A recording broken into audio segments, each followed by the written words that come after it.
Labadiena. Zaborės naujienos ir aš Raimonda Zaborė grįžtu prie Klaipėdos universiteto ligoninės veiklos. Praėjusį ketvirtadienį sveikatos apsaugos ministro vizito ligoninėje komentaras – ligoninės proveržis. Ir aš šiandien kreipiuosi į jūs, mano stebėtojus, sekėjus, palaikytojus ir priešininkus.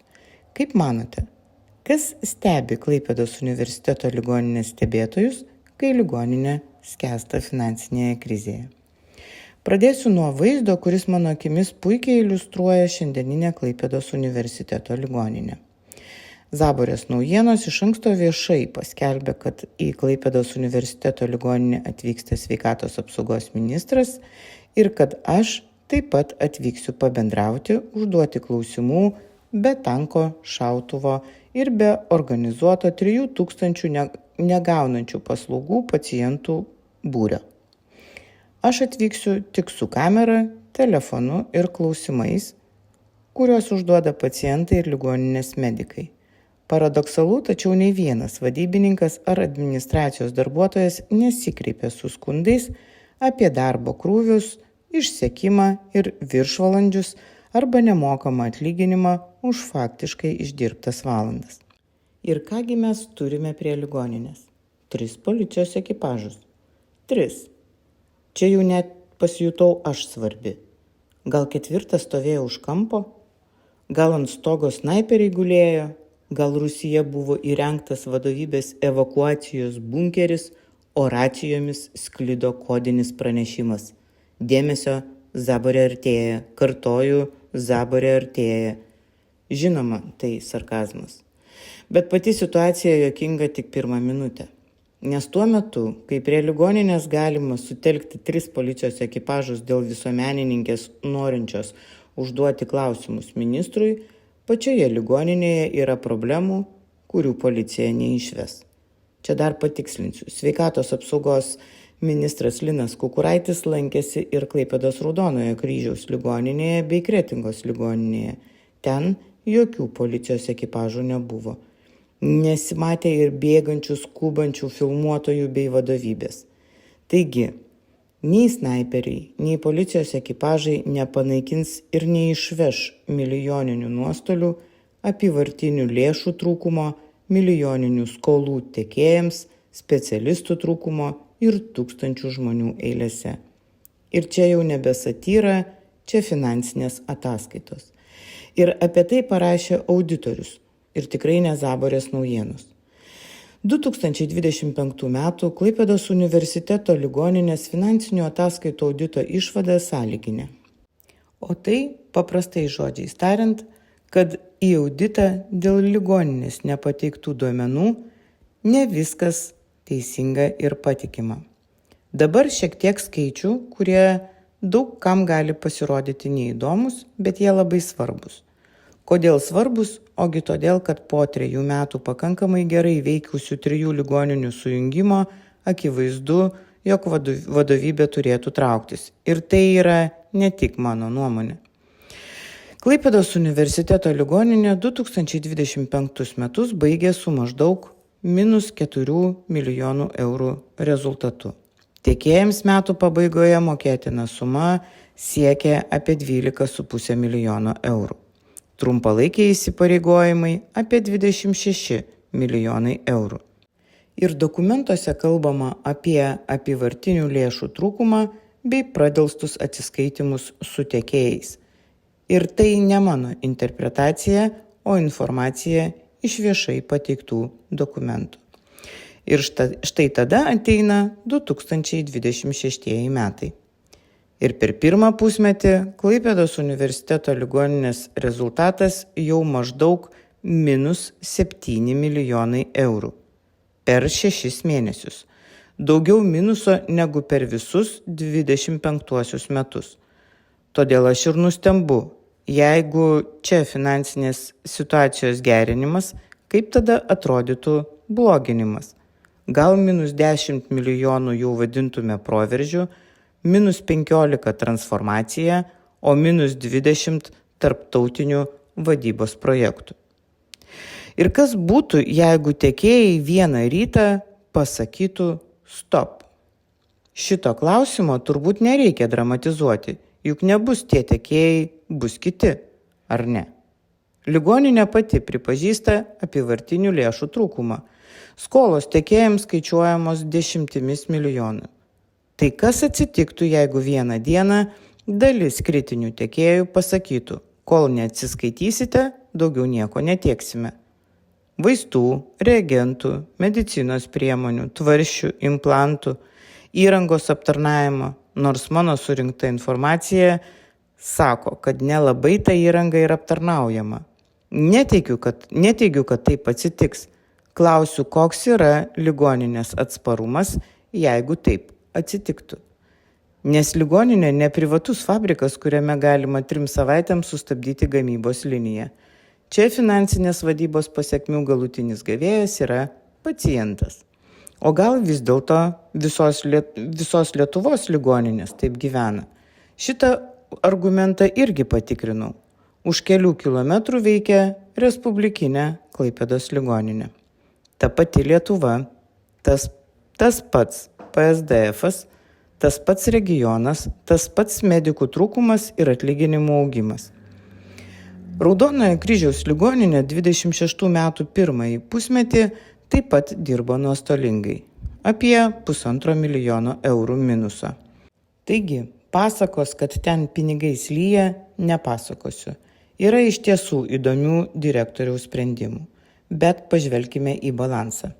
Raudonojo Kryžiaus ligoninė 26 metų birželio pabaigoje tiekėjams buvo skolinga apie 400 000 eurų. Klaipėdos universiteto ligoninė apie 13,5 milijono. Klaipėdos universiteto ligoninės pajamos didesnės maždaug 3 kartus, o tiekėjų skola maždaug 35 kartais didesnė. Raudonojo Kryžiaus ligoninės trumpalaikis turtas viršija trumpalaikius įsipareigojimus. Klaipėdos universiteto ligoninės ne. Todėl nebeužtenka pasakyti, čia visa sveikatos sistema. Ne. Dabar parodykite, kodėl 2 tame pačiame mieste veikiančios didelės ligoninės turi tokią skirtingą likvidumo padėtį. O dabar pacientai. Nes per visą šitą modernę vadybą kažkur dar liko tokia smulkmena kaip pacientas. Mano surinktais duomenimis, šiuo metu Klaipėdos universiteto ligoninės eilėse apie 1000 pacientų laukia kardiologų. Apie 950 elektrofiziologijos paslaugų, tai yra stimuliatorių patikrinimų.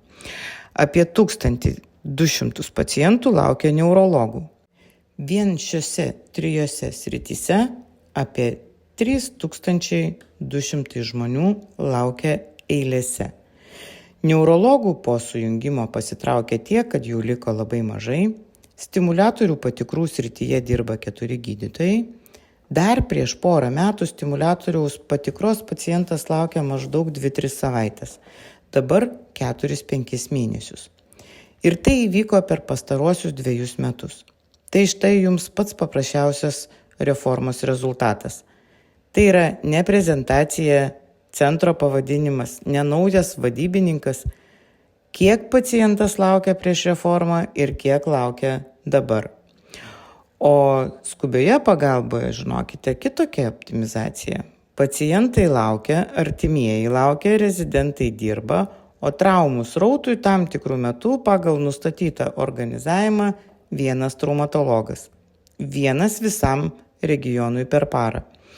Ir tada aš žiūriu į visą tą naująją valdymo architektūrą. Klinikos, centrai, vadybininkai, administratoriai, koordinatoriai, gerovės funkcijos, vadovai ir galvoju. O gal mums trūksta ne dar vieno vadybininko gydytojo? Labai primityvi mintis. Atsiprašau visų modernios vadybos specialistų.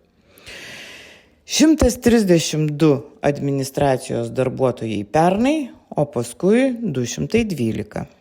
Pagal Klaipėdos universiteto ligoninės skelbiamus duomenis 23 metų pabaigoje administracijos darbuotojų buvo 132. 26 metų antrą ketvirtį jau 212. Vien nuo 26 metų 1 iki 2 ketvirčio administracijos darbuotojų padaugėjo nuo 200 iki 212. Tuo pačiu laikotarpiu gydytojų nuo 454 iki 446.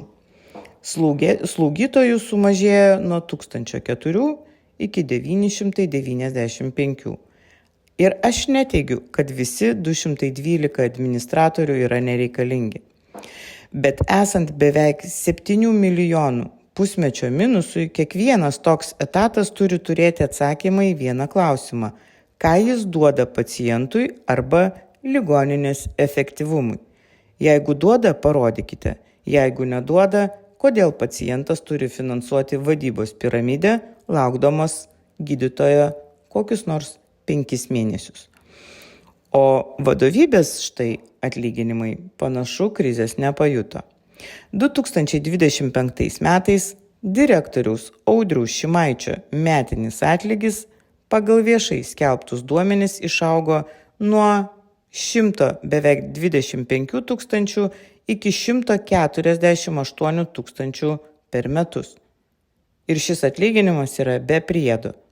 Pakilo jis 18,5%.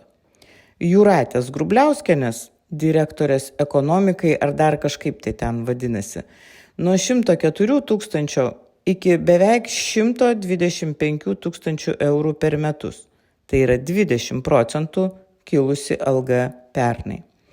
Klaipėdos universiteto ligoninės 26 metų 2 ketvirtį skelbė generalinio direktoriaus vidutinį vieno darbo užmokesčio etato kainą 13 300 eurų per mėnesį, be 6 eurų. Ir čia girdime paaiškinimą apie nacionalinę darbo užmokesčio apskaičiavimo tvarką. Puiku, formulė yra formulė, bet formulė nėra moralinis alibi. Niekas vadovui atlyginimo per prievartą į sąskaitą neįkiša.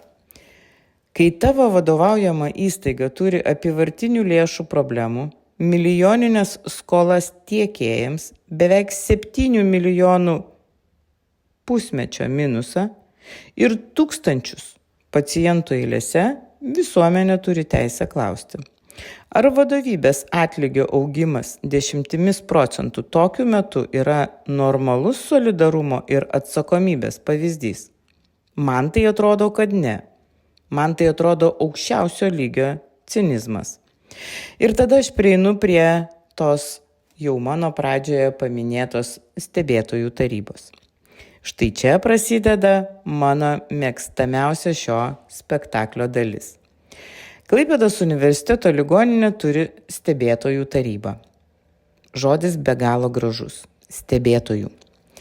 Jos paskirtis – stebėti, vertinti vadovo veiklos ataskaitą, teikti pasiūlymus ir prisidėti prie ligoninės veiklos viešumo. Kas toje stebėtojų taryboje? Sveikatos apsaugos ministerijos asmens sveikatos departamento direktorė Odeta Vitkūnienė. Sveikatos apsaugos viceministras Skirmantas Krunkaitis.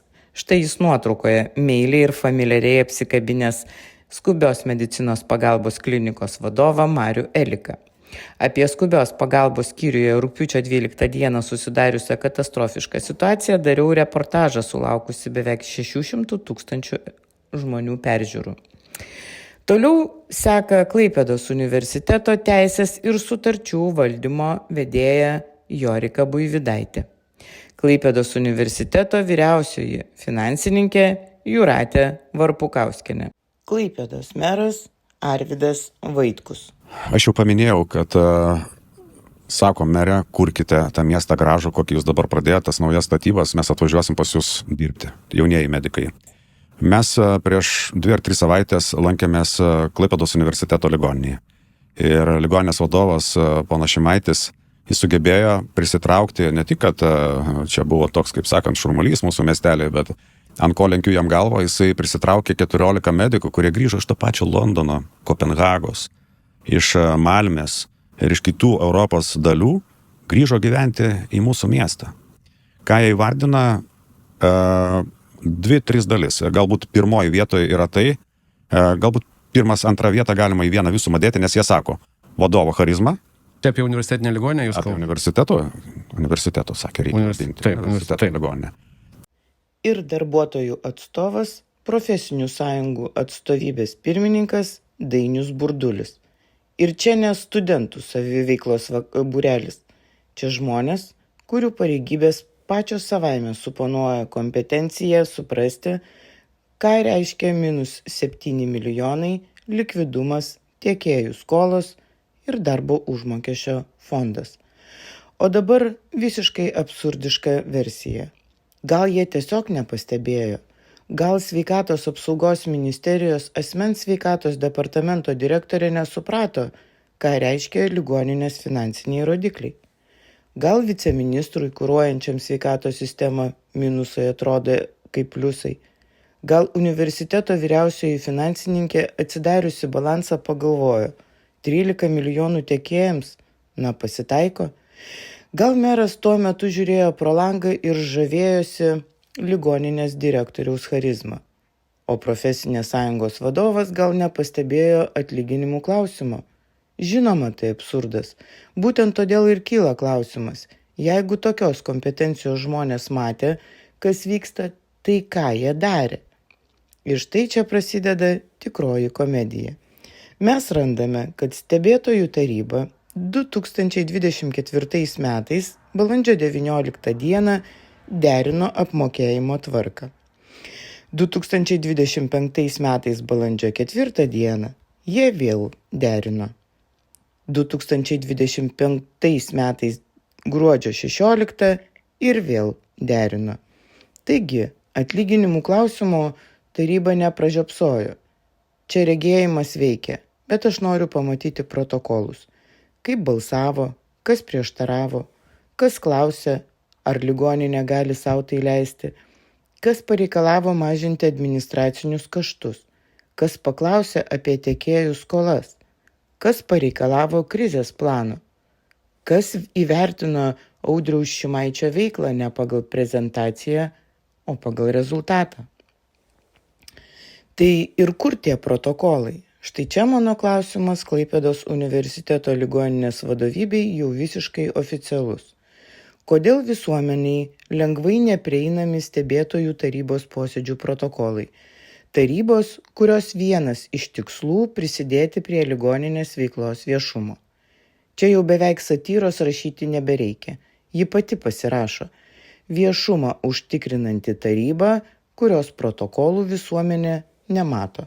Gal jie slapti, gal ten valstybės paslaptis, o gal svarstoma NATO rytinio flango gynyba, o gal tiesiog labai nepatogu parodyti, kas ką sakė ir kaip balsavo.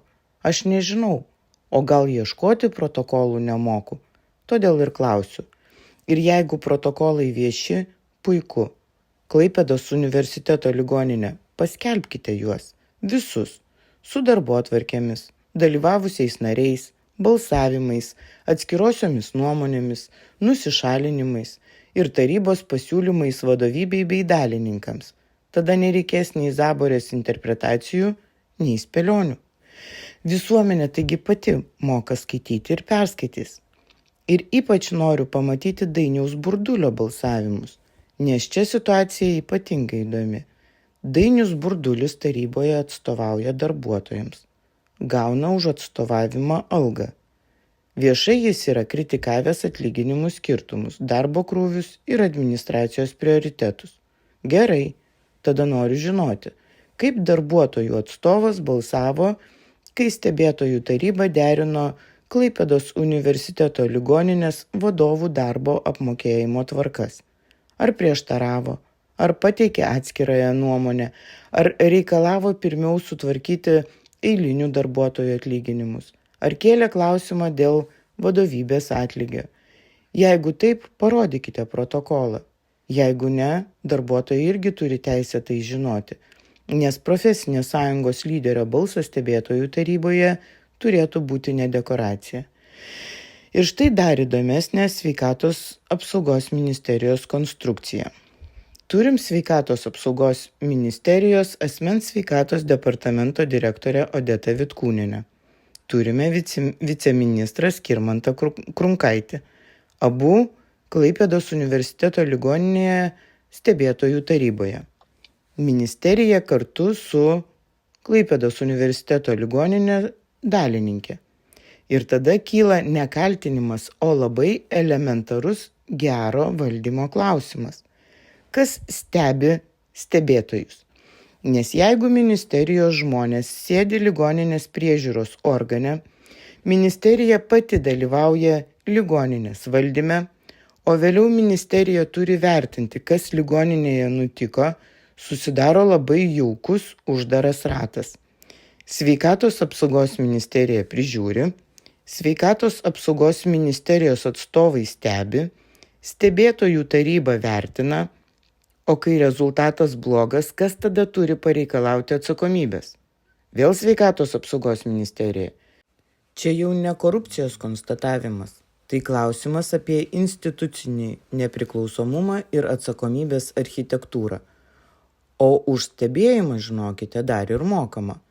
Pagal mūsų preliminarų skaičiavimą, naudojant 13 300 eurų Klaipėdos universiteto ligoninės vadovo mėnesinį atlyginimą ir teisės aktuose sutinkamą procentinį tarybų atlygio modelį, eilinio tarybos nario teorinis atlygis taikant 10% būtų apie 1330 eurų per mėnesį.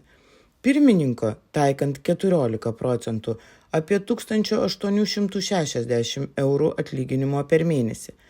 Jeigu tokie maksimalūs dydžiai būtų taikomi visiems 6 nariams, teorinė tarybos kaina galėtų būti apie 8,5 tūkstančio eurų per mėnesį arba maždaug 102 tūkstančiai eurų per metus. Pabrėžiu, tai nėra mano teiginys apie faktiškai jiems išmokėtas sumas. Tai preliminarus skaičiavimo scenarijus. Jeigu faktinės sumos kitokios, Klaipėdos universiteto ligoninės vadovybė, paskelbkite jas. Pavardė, posėdžių skaičius, atlygis, metinė suma, labai paprasta ir mielai viešai viską patikslinsiu. Nes dabar noriu žinoti, už ką mokame. Jeigu žmogui mokama už stebėjimą, tai visuomenė turi teisę paklausti, ką jūs pastebėjote. Pastebėjote beveik 7 milijonus per pusmetį minuso? Pastebėjote apyvartinių lėšų trūkumą, 13 milijonų tiekėjams minuso? Pastebėjote administracijos augimą, gydytojų mažėjimą, neurologų pasitraukimą? Pastebėjote 4-5 mėnesių laukimą? Pastebėjote 3 su viršum tūkstančio pacientų 3 eilėse, o gal geriausiai pastebėjote Zaborę? Nes štai jei 3 policijos ekipažai atsirado. Gal tada iš tiesų supainiotos grėsmės? Gal ligoninės vadovybė tiesiog ne ten žiūri? Nes žmogus su telefonu nėra didžiausia ligoninės problema. Kritinis žurnalistinis klausimas irgi nėra problema.